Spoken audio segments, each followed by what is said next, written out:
Hey guys, so I just wanted to record this quick video. This is for the folks that I've shown this exercise to, this compressed lip ooh exercise, or people I've worked with on this deeper falsetto ooh feeling. This is all going to be stuff that is relevant and in play for all of these, as well as singing in general.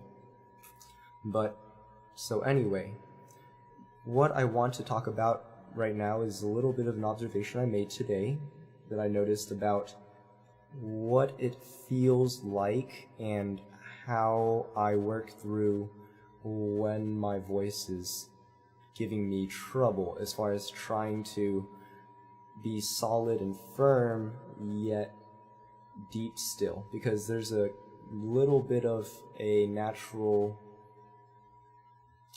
tendency for people when they want to be solid and firm. They try to bear down like a little bit of a Valsalva, like they're trying to lift a heavy box and like that's kind of what they get, right? But the larynx is like really high, so that's not going to serve for singing unless you can manage to get away with that kind of a sound quality given the genre. If your larynx can be that high, as long as you manage the sound, maybe.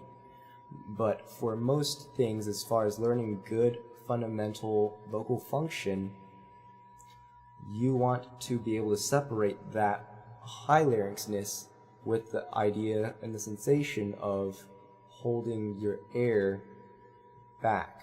So what I mean by holding the air back here means holding the air by inhaling and using the body to not release air, and then using the body to release more air if you really want to. But then you can choose to release less air and to use almost no air if you want to. And you can control your air pressure by thinking about the stream of air you're releasing and making it more intense or less intense, but you're still releasing the same type of stream. So for example, I can be going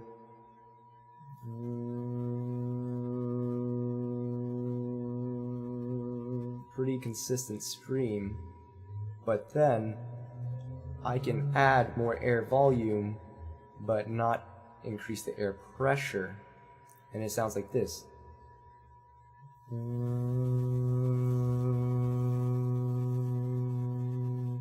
So at this point, my vocal folds are kind of leaky when they're vibrating. They're a little bit separated.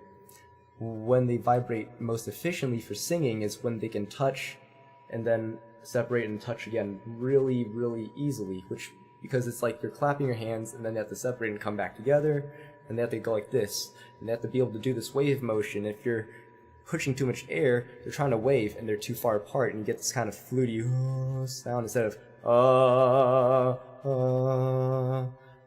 So you want to bring them close enough where they can vibrate well, and then if you press too hard, you can't make them wave because they're trying to wave and you're getting So that's the gradient spectrum that we're on here.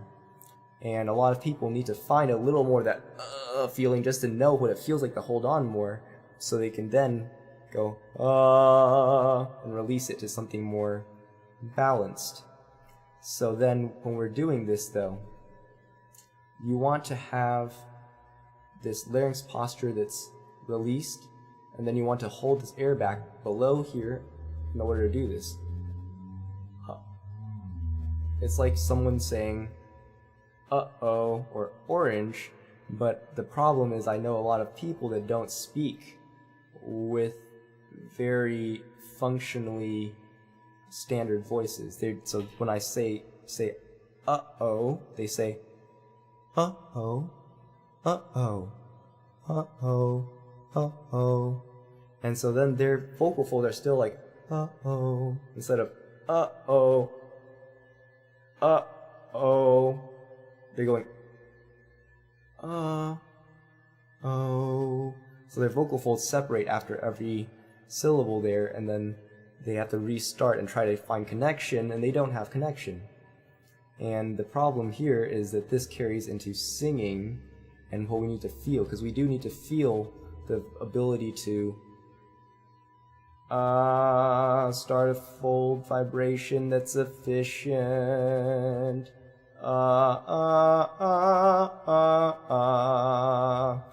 And make it efficient, and so that it vibrates in a way that isn't pressed so hard where you can't get the wave, and they're not too far apart where you're having to push extra air.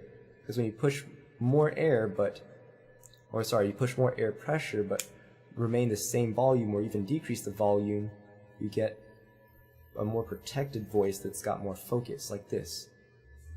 So if normal is more compressed, basically more pressure, less focus on air volume, maybe even decreased air volume.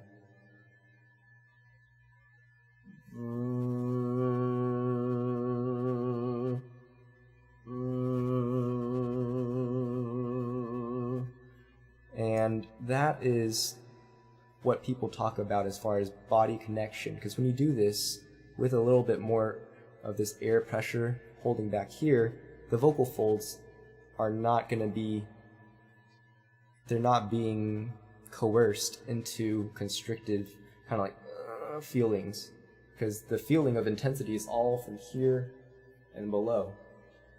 And then up here, any kinds of feelings of narrowing with the vowel, that's natural. That just happens, but it should be the result of this. It shouldn't be this whole like complete like squashing, narrowing of going. That's different than ooh, ooh. It's a different sensation. So when you're doing this falsetto ooh, or if you're doing this kind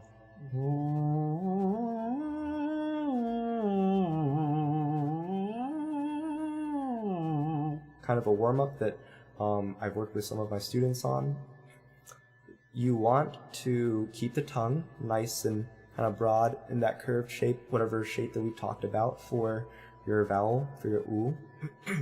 You want to maintain that lift when you inhale, because when you get the lift here on the inside, the interior smile, inner smile, the interior lift, this inner lift releases the larynx. So no lift,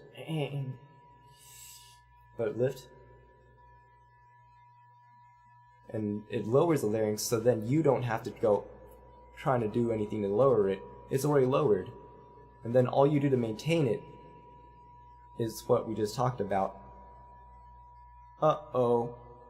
Uh-oh. But you're trying to maintain that lowered larynx when you're going, uh-oh. You don't want it to go, uh-oh. Okay? And then to put it onto the feeling of the consonant, I really like to use the consonant B, so ba, ba. So that's really good because people tend to overemphasize the lip constriction needed to form a B, like ba, B, B. So what you can do is to teach your voice and your throat to not shut down, lock down on you when you say a B, and to feel what it feels like to be freer on it, and then carry that over and take that sensation of hold. So what I call it the hold. You take this hold over to singing on your vowel, on your oo or on your ooh, with the oo inside the mouth.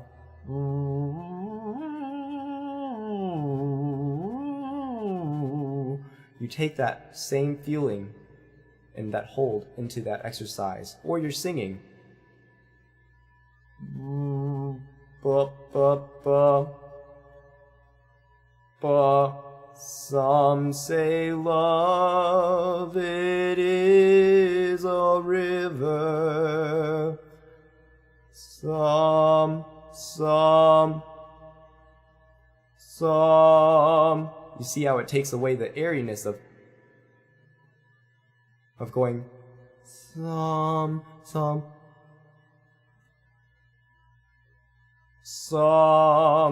So what this exercise, this drill is now that I've demonstrated it, you're just going to take the B and you're going to try to take your released inhale and your lift and everything. Just get your whole posture, feeling your instrument should be in this released position.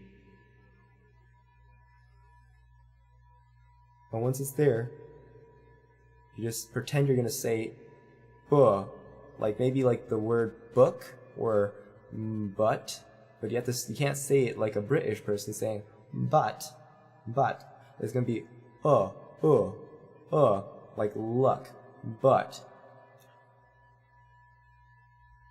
Now I want you to hold on to that feeling of the B and then let it finally kind of explode a little bit. Just to feel what it feels like when you hold your breath on a B.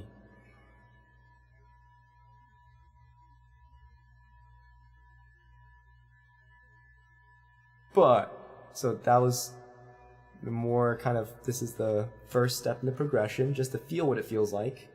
So now, you do that a few times, and then you move on to trying to feel that sensation without voicing it now. So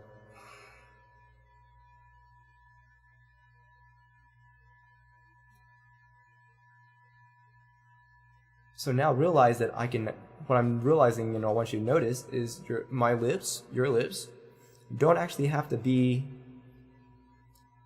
tight. They don't have to do anything like this to constrict, to hold back the air that's coming forward after your buh, right? Because it's kind of a plosive, but you don't want to actually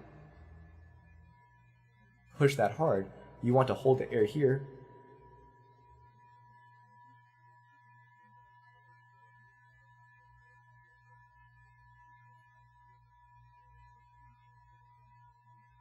So I even swallowed just now while holding my breath, while stretching my lips. I'm still holding that pressure from the buh. And I'm going to say it. Buh. Buh. See, the pressure is still there. And I use very little air in that whole demonstration there. And taking this feeling of allowing yourself to feel what it feels like to make that buh sound, that holding the air back, but then to relax the lips. That is super, super, super, super important because it relates to the way that your vocal folds are being impacted and influenced, because tension in your lips reflects tension that's going to be happening on the vocal fold level. Because when the lips tense and get really tight, the extrinsic muscles, everything, the swallowing reflex, things start kicking in. And then right here, it'll start to grip. So feeling this ability to hold your air behind the B on the lower larynx, and even do it unvoiced like this, will help you feel the sensation of holding air back without necessarily having to trying to do it like in the middle of practicing a song or an exercise. This is going to be like the building blocks of, for people that are like, I'm puzzled about compression, I can't find it, what does it feel like? This is it. So you learn to do this, and you take the constriction out by not tensing the mouth, the lips, and not going here, but feeling it down lower. And it can be a little bit confusing at first, and there's going to be some overlap of when you feel yourself doing it right, and when it feels right but you're not quite right, and then when you're doing it wrong but it feels kind of right. It's going to kind of overlap at first, but it figures itself out, and you will no longer feel that confusion as you kind of progress in what's right patterns itself. So moving on, you would just start doing this unvoiced, and then you can use it to guide how you do your exercises, like your falsetto ooh, or your other your semi-occluded vocal tract exercises, your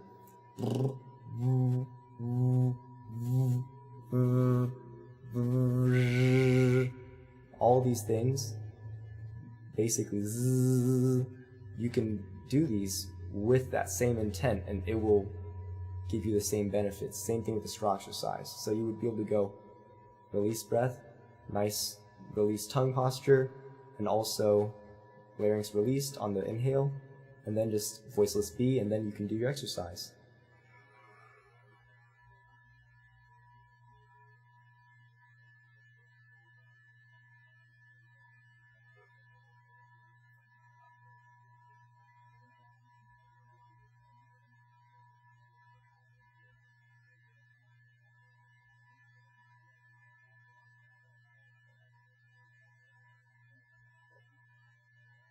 Okay, so now I've set it up. I'll just take a breath.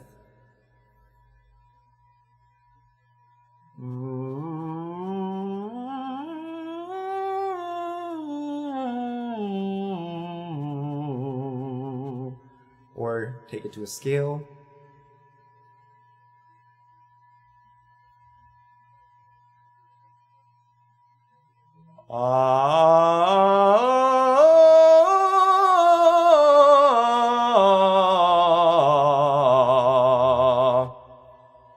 Voila.